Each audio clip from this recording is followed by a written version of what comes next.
What's important to remember, though, when you inherit a large Roth IRA, typically you're going to wait closer to the end of the 10 years. Exactly. Because if you inherit, let's say you inherit a $100,000 Roth IRA, if you took all of that out on day one, yes, it's tax-free and you have $100,000, but you can't go back and put that because of the contribution limits into another Roth IRA immediately. If you inherit an IRA from your spouse, you get special treatment. You can move that money directly into your IRA, even if you have to create a new one, and it's treated as if you were the one who contributed in the first place. So spouses get a special treatment. It's everybody else, like your kids, for example.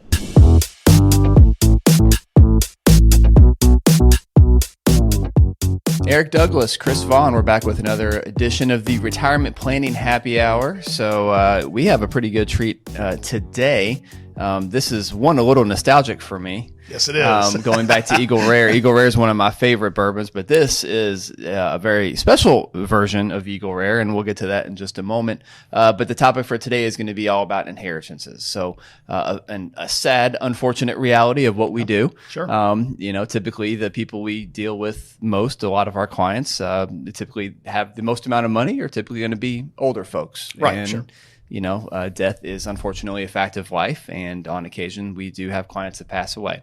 Death and taxes, two things you can't avoid, Can't right? get away from them, right? So we're going to spend some time chatting about inheritances and navigating through some of the challenges of dealing with inheritances. We're going to struggle with that. I think I said that right. I see it coming. But we're going to go through some of the challenges that we face with those, not strictly just from a financial standpoint, but also probably from an emotional standpoint as well. So we'll take that, and I'll let you talk about the bourbon that we're going to be tasting today, because I know this is going to be delicious. Yeah, okay. So we're going to start with the bourbon. This one is special. It's new. So to your point, Eric, Eagle Rare brings back memories. Anybody who's been a bourbon drinker for a while will tell you that they like Eagle Rare. So when you say Eagle Rare, what most people think of is the 10-year product. That's one of the things that makes it great, is it's always at least 10 years old, right? I've heard people say it's a poor man's Blanton's. I've heard people say it's a poor man's Pappy. Those are both impossible because it's a different mash bill. This is Buffalo Trace's Mash Bill 1, which is their lower rye. Blanton's is Mash Bill 2. That's the higher rye. And then, of course, Pappy is the wheated mash bill. So they're different. But I've never met anybody who doesn't like Eagle Rare. And when the bourbon industry really exploded a few years back, this one was one of the ones that became so hard to get. I mean, I remember when Eagle Rare was, $28, $29 a bottle? So when I say Eagle Rare, when I get nostalgic about Eagle Rare, this is why. So when I was a broke college kid, not even a college kid, when I was out of college and I was broke and living on my own and I was just had no money, right? Yeah. I found a delicious bourbon for about $23, $24. Wow, okay. That I was like, I'm going to try this out. And I brought home just my first bottle of Eagle Rare. And I said, this is I cannot believe this is less than $25. This is an amazing bourbon for $25. It became my go-to. I always had Eagle Rare. And you were not unique in that either. I always had Eagle Rare. And unfortunately, when kind of the bourbon craze just went into overdrive a few years after that, it became increasingly harder to find. And to the point now where whenever I see one, I try to grab one because you just don't ever find them on the shelves. And it's getting better, but you're right. Eagle Rare was one of the bourbons that just went bananas. Everybody had to have it, and it started selling on the secondary market for over $100, $150, and it's like, it's really good, but it's not $150 good, right? Okay, so then in order to capitalize on that, Buffalo Trace released some other versions. There's a 17-year, which I can tell you is out of this world, that is part of their antique collection. There is one called Double Eagle Rare, which is a 20-year when it comes in a crystal decanter. I've seen that one on the shelf for $5,000. There is a 25-year version. I have never seen it anywhere. It's not just a unicorn, it's mythical, right? But they've just recently come out with, and we talked about how as the bourbon craze is slowing down, this product is all still there. They've been making it. So we were going to see more availability to those of us who are just bourbon fans. And we were going to see some new things. And I think this is one of the first of the new things. Now they've got all this product. They got to do something different. So they come out with a 12-year. 12-year theoretically is that magical point where you get the most complexity. I have not tasted this yet. I'm sitting here going, okay, I got to stop talking and turn this over to you so I can taste this. But that's what this one is. It is retail. Are you ready? $49.95. Yeah, like you're going to find that anywhere. I paid $49.95 for this, plus 6% Kentucky income tax. you got to hook up. But it came from the distillery. That's what they were selling, and a friend was there. Oh, so you got this at? I got this from the distillery. I didn't personally. My friend was there and called me and said, "Hey, they've got this out today. Do you want one?" Yes, right. I mean, do you have to ask?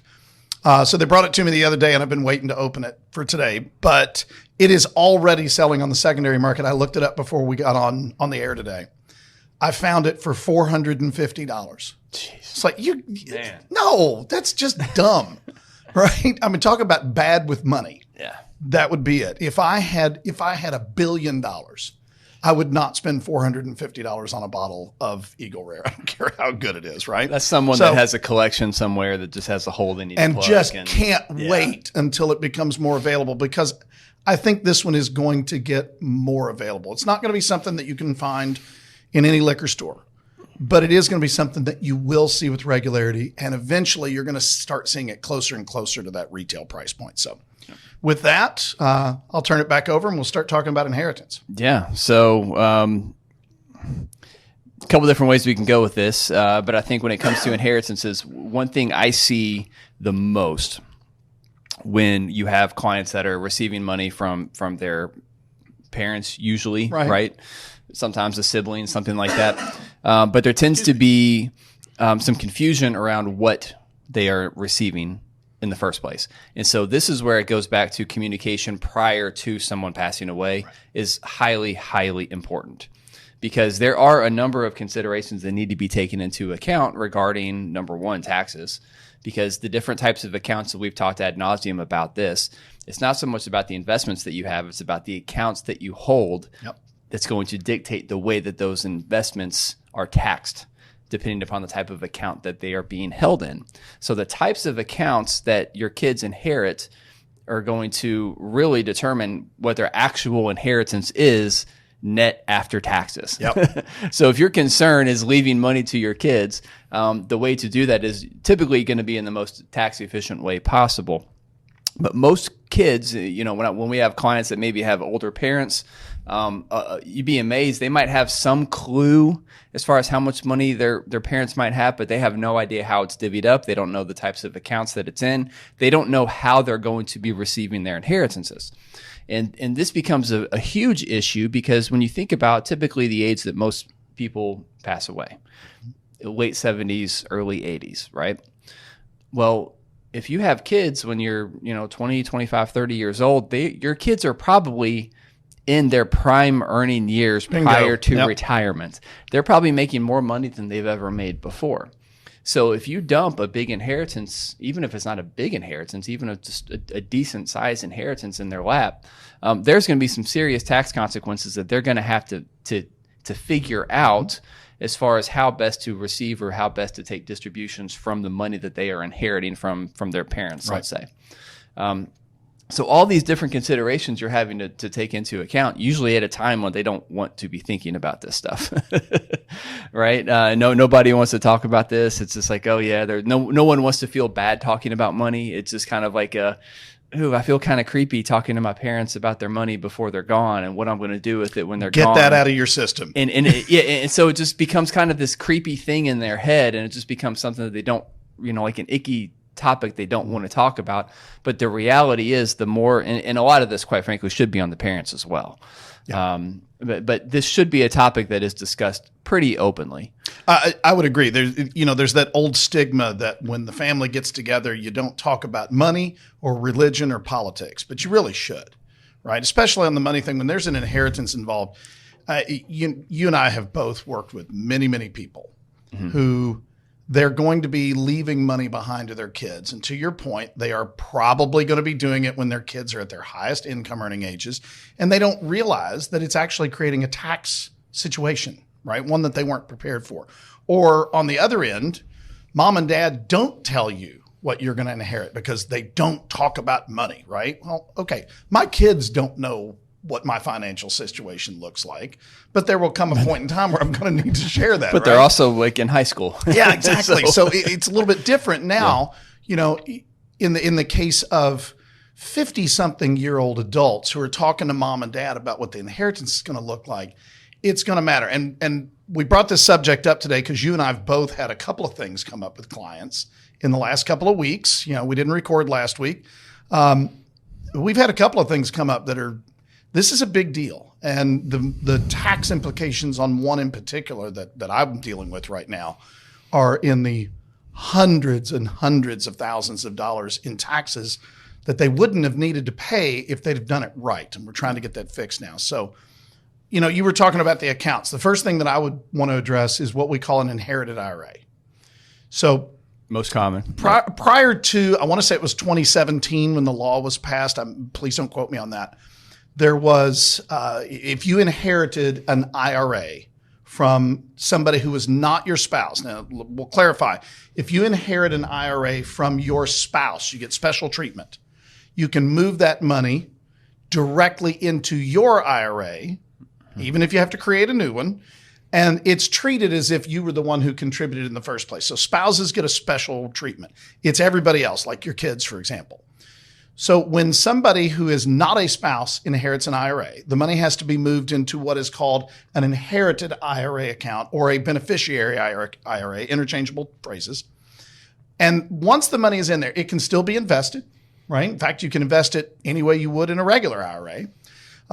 There is a lot of confusion in the law as to when you have to take it out. Some people say that there are RMDs in the law, but the law is so vague that that's not really enforceable.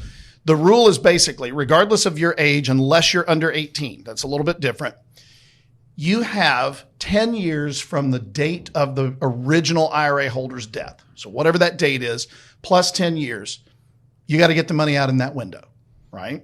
It really is that simple. You can do it in lump sums. Take it up front. All up front, all on the very last end. day. There's no rule there. Like I said, the law is a little vague on this. There's no rule there that says when you have to take it out. Most people are choosing to do a little bit of a systematic thing. But here's the issue. If you fail to take the money out within 10 years, any money that you fail to take out, not only do you have to pay taxes on it, you also have to pay a 50% penalty on it in addition to that.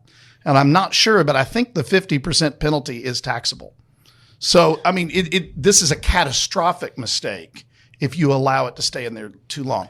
So anytime somebody inherits an IRA, non-Roth IRA, that's different, usually that's the money that you want to start getting into first, right? And I had one this week where client came in, they had inherited money from mom and dad a couple of years ago. It's held at a different custodian, so I'm not managing it. I can't see it. There was an emotional attachment to this Absolutely. other advisor because this other advisor was their parents' advisor. Correct. So exactly, there was an emotional attachment. So they were. Right? It wasn't really so much an emotional attachment to the advisor. It was an emotional attachment to their parents. Correct. Who had been using this advisor. Correct. For years before. And we've said many times it's hard to do this without emotion, but you really should. Yeah. Right. So anyway, what happened was I told them, okay, we need to stop taking money out of your IRAs and we need to start taking it out of mom and dad's IRAs because we have to get that out within 10 years. We don't have that rule with your personal stuff. So what we did, I told them what to do and they said, okay, great. So they go to the other advisor and they take the smaller of the two IRAs, the inherited ones, and they start using that first, exactly what I advised them to do. So that money's gone. Now they're supposed to start taking money from the other one. Well, that's what they thought was going on, but it wasn't what was happening. The other advisor was taking money out of the trust account. Totally different tax situation. We'll talk about that one in a minute. But now they've got an increased risk because now they have to dwindle down a bigger account in a much smaller window of time. So rule of thumb, when you've got an inherited IRA, you need to start taking distributions out of it probably very soon. Systematic seems to be the best way to me, but I could argue that one. Just remember that the money that is in that IRA, if you invest it, it's still growing. So if you say, I'm going to take out a 10th every single year, well, you can take out a 10th, but you're going to have a big lump sum on the back end, and that could be a tax burden that year. And you can take out a 10th, but if you get growth, exactly right, you can take out a 10th every year, but it's still not usually going to get you down to So you just got to be careful about how much you're taking out each year. You need to be smart about it, because in some years, maybe if you're 5 years away from working, maybe you design it so you're taking more of the income in the back 5 years, because in the first 5 years of this 10-year window, you're still going to be working. Right. So there's all kinds of different considerations that need to come into play, but all that to say that needs to be incorporated as a big part of your plan, because this will generate a huge tax liability for a lot of clients that inherit these pretty large IRAs. Yeah, some of these are big. We see them. We see this all the time. Yeah, the ones that I'm referring to, these were in the hundreds of thousands of dollars. So these are fairly sizable accounts. I want to add one thing to it. I said this does not apply in the case of Roth. Well, yes and no. It's the same. It's the same rule. It's the same 10-year rule, but when you take it out, it's not a taxable issue. So with the one I was just telling you about, let's just say you take it out systematically, right? So roughly a 10th a year. Well, you have to report that as income that year. Now, you do not have to be 59 and a half years old to take it out, because it's inherited. You could be your age or mine. We're both under that. If we were to inherit one of these, we could do it now. There's no tax penalty, but we do have to report it as income. In the case of a Roth inherited, right, or an inherited Roth or whatever you want to call it, that's not a taxable thing. You can take it out willy-nilly, right, and it does not affect you. But the 10-year rule is still there. So if you fail to get it out in 10 years, you still got to pay a 50% tax penalty on that. What's important to remember, though, when you inherit a large Roth IRA, typically you're going to wait closer to the end of the 10 years. Exactly. Because if you inherit, let's say you inherit a $100,000 Roth IRA. Okay. If you took all of that out on day one, yes, it's tax-free and you have $100,000, but you can't go back and put that, because of the contribution limits, into another Roth IRA immediately. So I've got a couple of clients where they have inherited Roth IRAs, and the way that we are doing it is we are still systematically taking those distributions every year, but we're doing it under the guise of being able to take that inherited Roth IRA distribution tax-free, and then turn right back around and make a contribution to their own individual Roth accounts.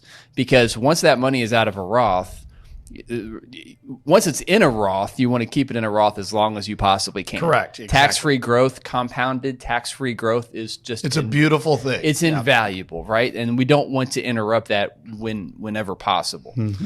So we need to... So once again, it's not just as simple as, it's tax-free, we'll take it all out. You still need to be careful. There's still some serious tax consequences for kind of willy-nilly taking money out of an inherited Roth IRA. So now that we've got that one straightened out, and I kind of lost my train of thought a little bit because I started drinking this bourbon again. Because, by the way, this is outstanding. Money. Yeah, this is good. So, just the issue with the inherited IRAs is you've got to be very systematic in the way that you address it, because it is a major tax implication. And once again, general rule: if you inherit an IRA and it's not from a spouse, you need a plan of attack to get that money out. It really is that simple, because if you don't, you're going to have such a major tax problem coming. Yep. I'll turn that one over to you if you want to go to the next one, or I'll pick up something else. I just want to sit here and drink some more of this. Oh, my gosh. Well, let's talk about this real quick, because this is delicious. I've had the 10 years, obviously fantastic. I love the 10-year. Yep. This is so smooth. Wow. And now, first of all, I forgot to mention, the 10-year Eagle Rare, the standard Eagle Rare, is 90 proof. They upped this to 95, so just a little bit. I don't know that I would notice a difference. I don't. But man, that is just butter, right? And there's some really good flavors. This is typical of 12-year. I taste caramel. I taste oak. I taste toffee. I taste butter. Wow. There's a lot going on. And see, I don't have my palate is not that refined. We're going to work on that. I just know that it's really good. We're going to work on that. So far, really impressed. If you didn't notice, if you're listening to this, you wouldn't see it. But if you're watching, everything looks the same as the regular Eagle Rare, except here on the front it says 12 instead of 10, and then the foil at the top is kind of a bronze color, whereas the regular one is silver, right? And it's got a cute little 12 there on the top of it. So we're going to be delicate with that. I'd like to keep that part on there because that's just cool looking. Wow, that's good. So when it comes back to inheritances. Yeah, let's take it back. One thing that I do want to address as well, because I have seen this a number of times, it's almost like when clients inherit an account, whatever the account is, it's almost like they want to keep that separate. Like it's not even really their money. Right.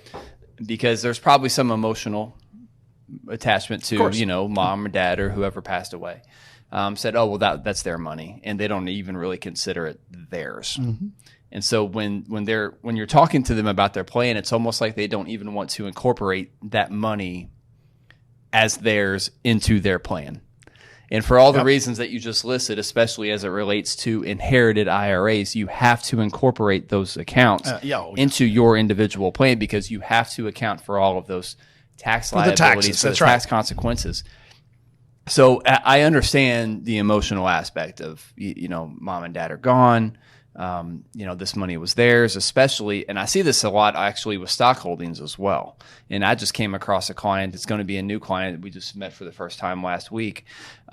She inherited a stock from, it was a bunch of GE stock. And her dad had worked there for years. He had built up all this GE stock. He passed away right before GE had split up all of its divisions. Right. So talk about a unique issue. This is going to be a very unique issue, a very unique quote unquote problem. And I'm doing air quotes right now because when I say problem, it's one of those really, really good problems to have, right? But when the GE stock was split up, when they split the company up into different parts, the respective stocks for some of the individual components of these new stocks skyrocketed over the last several years. So we have a great problem because she inherited this stock. And since her father passed away, some of the stock has really skyrocketed in value. Yeah. However, that creates another issue because now we have a huge capital gains liability, and we need to figure out a way to diversify some of these holdings. But she didn't want to sell. In reality, now granted, once again, what's done is done, and in this case, it worked out very, very, very well. Okay, and which is very abnormal when you inherit specific stock holdings. In this case, it just worked out very well. But most of the time, when you inherit stock portfolios from your parents, they can be very, very limited in scope and not very well diversified. And usually there's some type of an emotional attachment, or it's usually someplace where maybe the parents worked for years and years and years. I still have a client that refuses to sell some of his old company stock that he worked at, and he's been retired for 30 years. And he still won't sell the stock of the company that he worked for. There's just that generation just has a different sense of loyalty than what you see in today's younger generations. So I think this is a good time to make sure that everybody that's listening understands the concept of step-up basis. Yep. So let me go with that. So step-up basis is a concept that happens when somebody who owns something of value passes away and somebody else inherits that. So basis is a very simple calculation. It's how much you paid for something. So for example, if you go buy a share of stock ABC, right? And let's just say that stock is selling for $50. That's what you paid for it, okay? That means the basis is $50. Pretty straightforward. Okay. So, years go by, the stock does really well, and you sell it for $150. To determine the capital gains that you have to pay, you take the amount that you sold it for, so $150, and you subtract the basis, the difference in this case being $100. You got to pay capital gains on that $100. Maybe short term, maybe long term, depending on how long you held it, but that's the calculation. What's interesting here is when you pass away with that, and it could be real estate, it could be stock, it could be any number of things. The basis steps up to the value of whatever that holding is on the date of your death. So for example, let's go back to this same one. So you bought a stock for $50.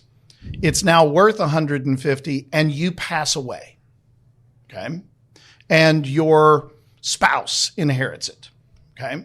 The spouse now, the basis steps up from 50 to 150.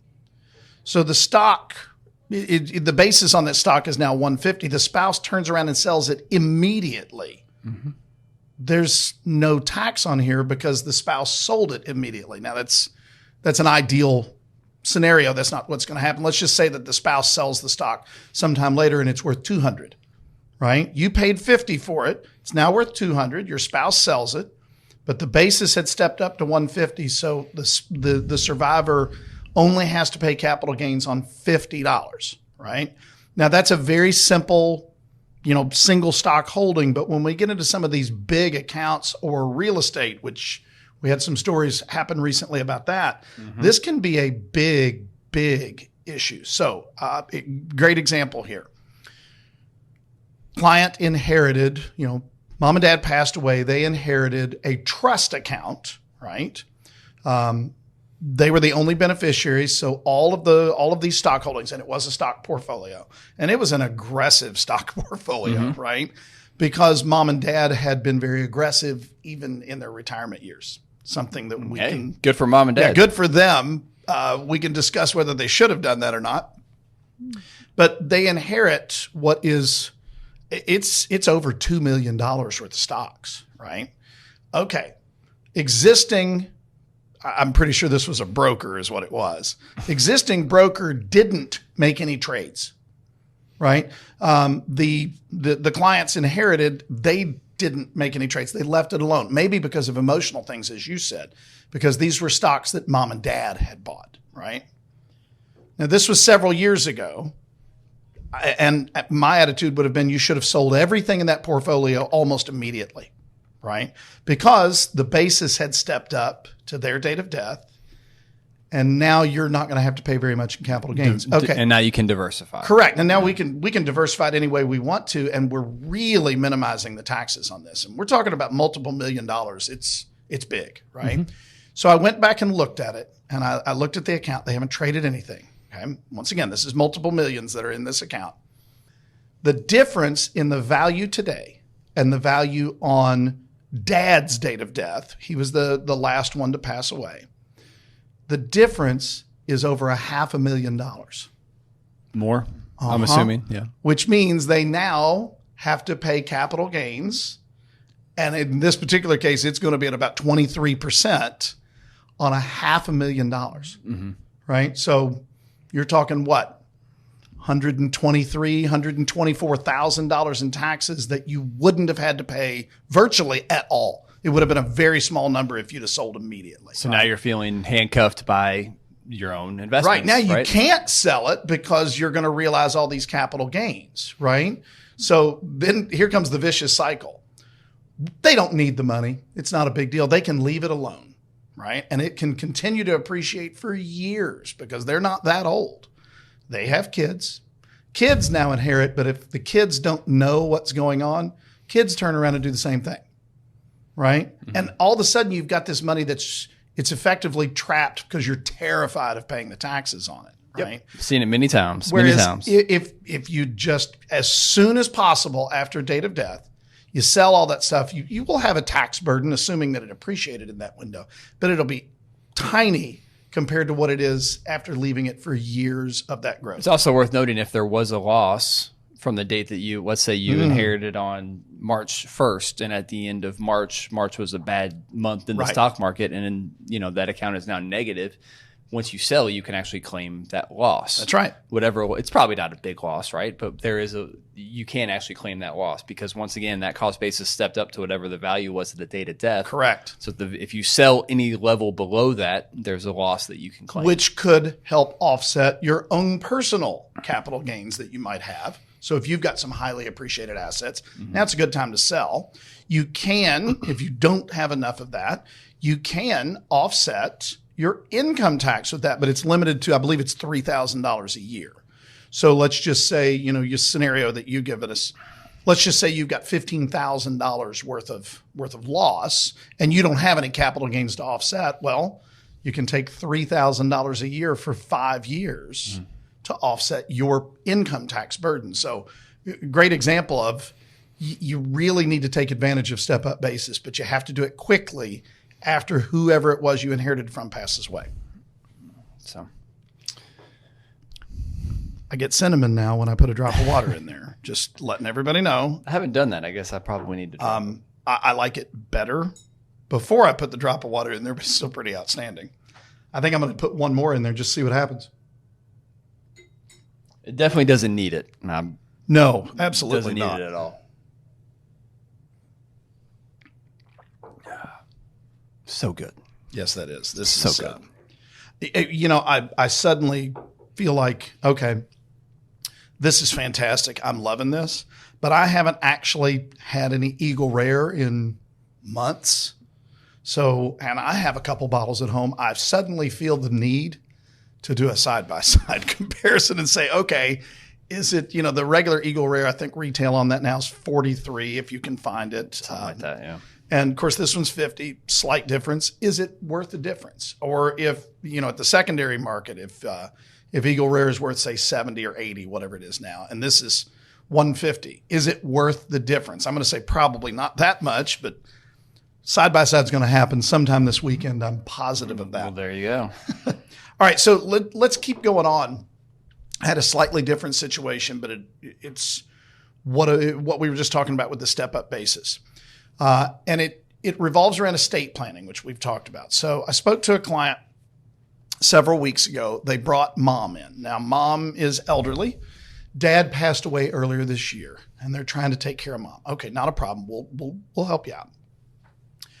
Turns out mom owns some extremely valuable farm property in Indiana.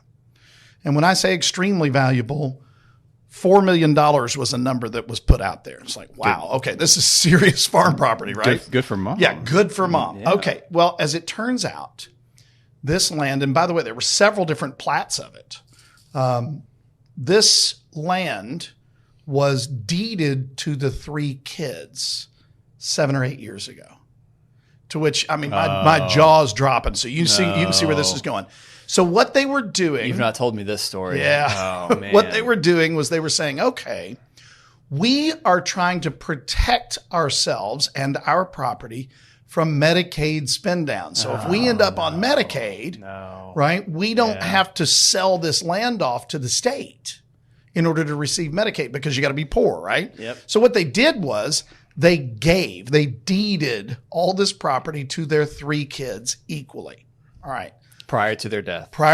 Okay, now this is pre-COVID. Pre-COVID. So then they had an attorney review it, an estate attorney, and they asked the estate attorney, are we protected? And the answer was yes, because they were after 5 years, right? Well, the 5 years has passed. But the question they asked was, are they protected from Medicaid planning? Right. Technically the answer was yes. Yes, technically the answer was yes. Technically the answer was yes, but there was a far better way to right. arrive at that solution than the one that they went So that down. goes into the estate planning. Go back and watch Yes. or listen to the podcast we did, a month or so ago on estate planning, and that's how you should do that. Okay. So now fast forward to this year. Dad passed away earlier this year. And they said, well, now mom owns all of that. We need to know what to do with it. I said, no, mom doesn't own anything. And they said, what do you mean? It's hers. I said, no, it's not. Mom and dad deeded this land to you. And I had 2 of the 3 adult children in the room. I said, they deeded this land to you. It's yours. Yeah. Okay, but we still think of it as mom's. I said, you can think about it as the cat's. It doesn't matter. Legally, it belongs to you all. Okay, now there's nothing wrong with that. But here's the problem. Mom is elderly. Well, there's a number of problems, but yes. Mom is elderly. And when elderly, and I hate to use the word, let's just say she's feeble, right? I would not guess that she's going to be around for another 10, 15 years. Okay. And she just lost her husband. And you and I both know that it is fairly common when you get into very elderly people, especially when they had great marriages. And by all accounts, this was one of those. When one of them dies, it's not too long before the other one. We've seen it. I know of a client where literally mom passed and dad died 8 days later. And they swear up and down dad died of a broken heart. Oh, how romantic, right? But tax problem. Yeah. Okay. So here's what's going to happen if mom passes away now. The value of this land, which they bought in the 50s. So think about the appreciation. We're talking about millions in appreciation here, right? They probably didn't pay very much for it at all. All right. So now the basis on this is whatever they paid for it in the 50s or early 60s, whatever it was. So now they turn around and sell it. And they made it very clear they have no intention of keeping this. All three of the kids have said, when mom and dad are gone, we're going to sell. Well, that's actually good, because normally when you have, in situations like this, I have seen where you deeded land or not all three kids are on the same page as far as what to do with the land. You have one that we wants got a good problem here. Yeah, because I have seen issues. So at least they're avoiding that issue. Yeah. That's good. That actually brings up a different problem with inheritance. When you inherit money, we can divvy it up. Or stocks or bonds or whatever. Land doesn't work quite like that. And this is why we'll get there. Anyway, so I said, here's what's going to happen. Mom passes away, and then you sell the land, because you've all said you're going to sell this when mom dies. Yep. You're going to sell this for, let's just say hypothetically, $4 million, right? Let's just say mom and dad paid $100,000 for it, which is probably not too far off. Yeah. You are going to pay capital gains on $3,900,000. Oh, man. You are going to pay this at the highest capital gain bracket, so that's 20% plus the additional tax that's like 3.5 or whatever it is. You are going to pay the better part of $1 million in taxes. I said, here's what we need to do. All to avoid Medicaid. Oh, to avoid Medicaid, which, by the way, wouldn't have cost you that much. All to qualify for Medicaid, right. Yes. But yeah, you'd have better have been off. Paying cash, right? Yeah. So I said, here's what we need to do. And quite frankly, I'm not trying to hit the panic button or anything, but I've met mom. I am not optimistic that mom is going to be around next year. I said, you need to deed all of this back over to mom, and everybody needs to do it, because anybody who doesn't is going to be impacted. And hope she lives for. Okay. So now, by the way, they then said, well, then we have to redo the trust and everything. Actually, in Indiana, you can put a beneficiary on real estate. You can't do that here in Kentucky. Yeah. So you can deed it back to mom. Mom then puts you down as the beneficiaries, right? Great. Yeah, I see what you're thinking. I was thinking the same thing. That's a great thing that you can do that. And now when mom passes away, that whole step up basis comes in. So let's just say, for argument's sake, that you do that. Mom passes away in a year, 5 years, whatever.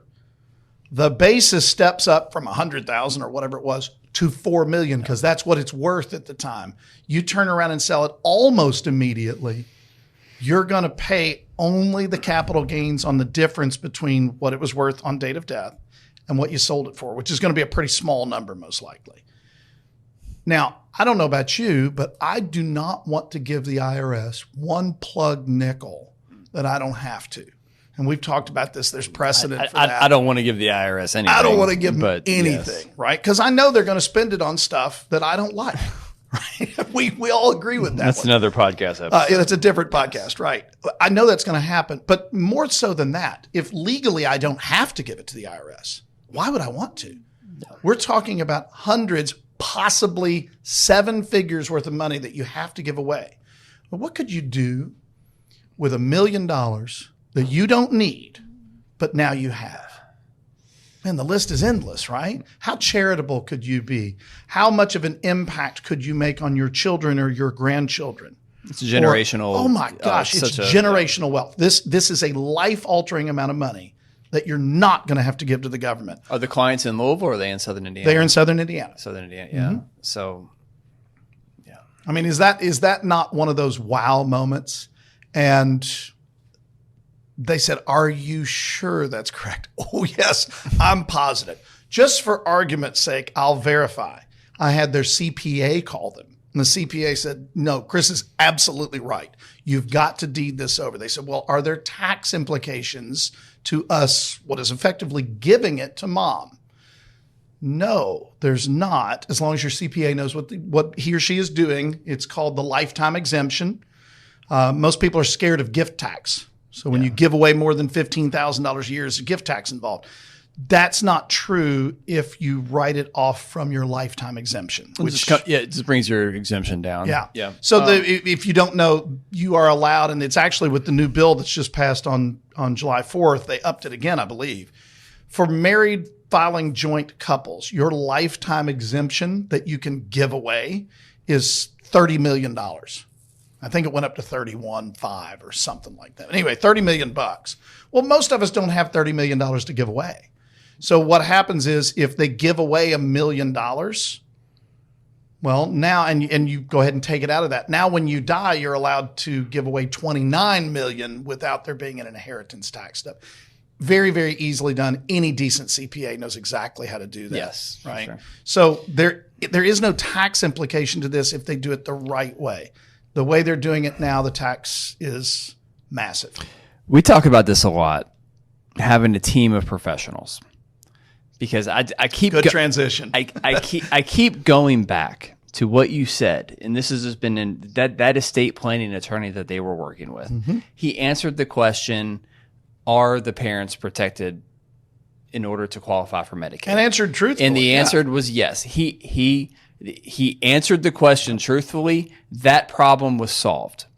But this is where it's important to understand that there are multiple perspectives and definitely probably better solutions to a problem. There's more than one solution to a problem. So I can address I can address one of your problems, and maybe I can give you a solution, I can give you an answer, but is it the best, most efficient answer?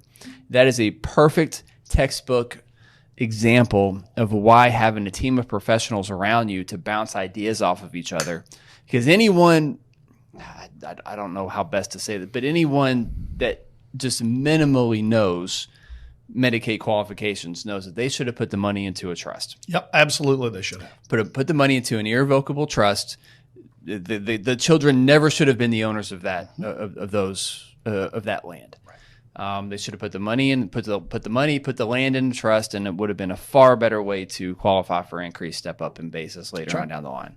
That's right. But well, to your point, working with a team of professionals, and I'm not trying to toot our own horns when I say this. The financial planner, the wealth manager. Now, keep in mind, there's a difference between that and just Joe investment advisor. Right. It's somebody who, it's different. So you got to make sure you're dealing with somebody who is truly a planner. Well, they're kind of the quarterback, but a quarterback needs a team, right? And I'm reminded several years back, I had a client that I said, you need to go redo your estate plan. We kind of walked through what I believe they needed in order to accomplish that. Said, okay, great. So I referred them to a couple of different attorneys, and they picked one of them, and they went through this whole process. Then the attorney called me back because we work as a team and said, okay, we've got some ideas. Can we get together and have a little brainstorming session? Absolutely. So we called the CPA, and the three of us had a meeting on how this estate plan is going to work out, how all this stuff. Well, most everything we all agreed on. But it was interesting, in the estate planning session with the attorney, it came up that they wanted to contribute $200,000 to charity upon their death. So they want to be somewhat charitable while they're living, but they wanted to leave $200,000 behind it, whatever the number, wherever they came up with that number from. So the attorney said, well, we need to partition that $200,000. And the CPA and I looked at each other and went, no, absolutely not. That's not what we're going to do. So the attorney, of course, is like, what do you mean? And we both went, donor advised fund immediately. So, easy, yeah. And what we did is we took $100,000. We took it out of their accounts now. We put it into the donor advised fund. Now it can grow, and upon their death then goes to the charities that they had listed. Right? So they don't have to give as much in order to give as much because they just simply use the right tools. The whole point of working with the team is the estate attorney who's been doing this for decades was simply unaware of that tool. Whereas the CPA and I immediately, that's a no-brainer from our point of view. Mm-hmm.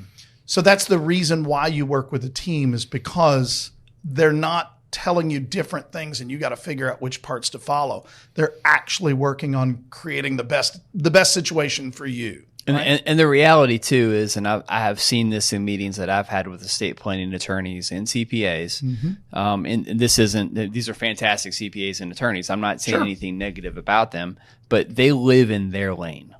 We live in our lane, right? And sometimes they get very myopic in their view of this is how this is how to solve the problem, and this is what I know, right? And anything that's kind of outside of their lane becomes a little bit more troublesome, where they just don't see the blind spots.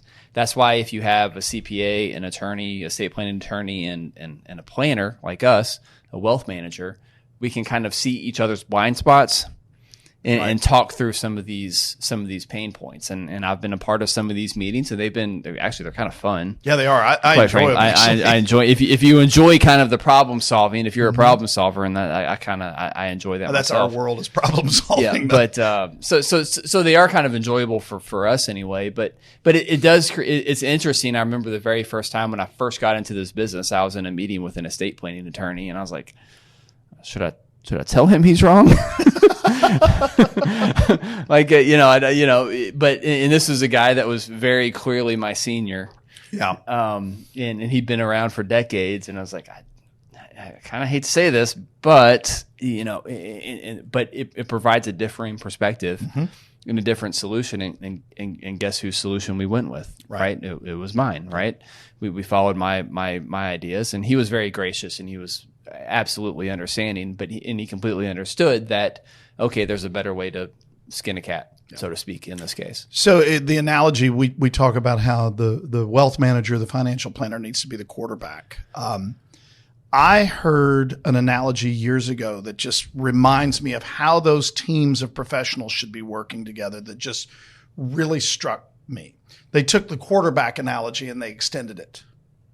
And if you're not a football fan, I apologize, because I'm getting ready to go down the rails. It's July. I'm starting to think college football starts the end of next month. I'm jonesing, right? So anyway, if you think about all the different people that are on a football field, right? On your offense, you got 11 people. Every one of them has a uniquely different job. Now, some of them are similar, but they all have a uniquely different job. And that circle of professionals that you should be working with kind of works the same way. So, that offensive line, that's your insurance agent. That's the one, their job is to protect you. You said they work in their own bubble. The offensive line doesn't care about what the tight end is doing when he goes out for a pass, or what the wide receivers are doing. Or quite frankly, their job is to protect the quarterback, right? They don't really care about anything else. The running back, his job is not to go out and get 30 and 40 yards at a time. His job is to go out and get in 4. Every time he touches the ball, he needs to get 4 yards. Move the flag. Right? Yep. Move the chains, right? Move the chains, the wide receiver is supposed to go get 10 and 15 and 20 yards at a time, but he's only supposed to do it a handful of times per game. The tight end is that hybrid position.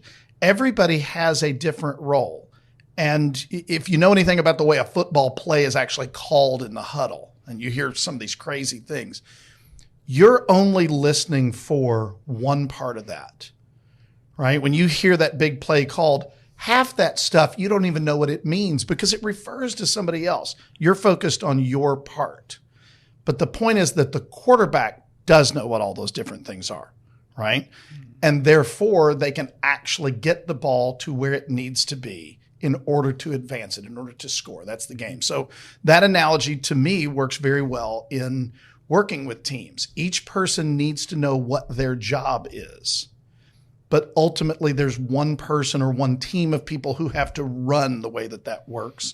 And that's the way you should be doing it. If those people are not talking to each other, man, the tight end is going out for a pass when he's supposed to be blocking on this play. Yeah. Because they don't know that they're supposed to be doing something different. That's why they need to work together as a team.